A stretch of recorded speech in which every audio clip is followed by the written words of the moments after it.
কোরআন থেকে শুনি, সবাই পড়ুন। আউযু বিল্লাহি মিনাশ শাইতানির রাজীম। বিসমিল্লাহির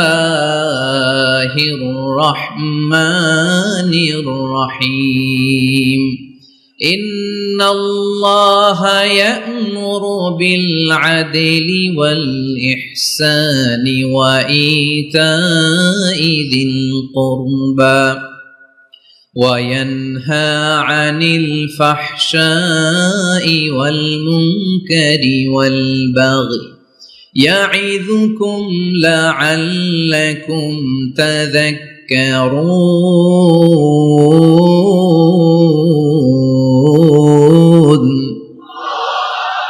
আল্লাহ তাআলা ইরশাদ করছেন, ইন্নাল্লাহা ইয়া'মুরু বিল আদলি ওয়াল ইহসান, নিশ্চয় আল্লাহ তাআলা তোমাদেরকে ন্যায় বিচারের আদেশ দেন, সদাচরণের আদেশ দেন, নিকট আত্মীয়দেরকে দানের আদেশ দেন। আদেশ কয়টা? আওয়াজ করে সবাই বলুন তো, কয়টা? নিশ্চয় আল্লাহ তাআলা তোমাদেরকে ন্যায় বিচারের আদেশ দেন, সদাচরণের আদেশ দেন, তিনি তোমাদের নিকট আত্মীয়দেরকে দানের আদেশ দেন, আর তিনি তোমাদেরকে অশ্লীলতা থেকে নিষেধ করেন, মন্দ কাজ থেকে নিষেধ করেন, অবাধ্যতা সীমা লঙ্ঘন থেকে নিষেধ করেন। তিনি তোমাদেরকে উপদেশ দেন যাতে তোমরা শিক্ষা গ্রহণ করো। সুবহানাল্লাহ।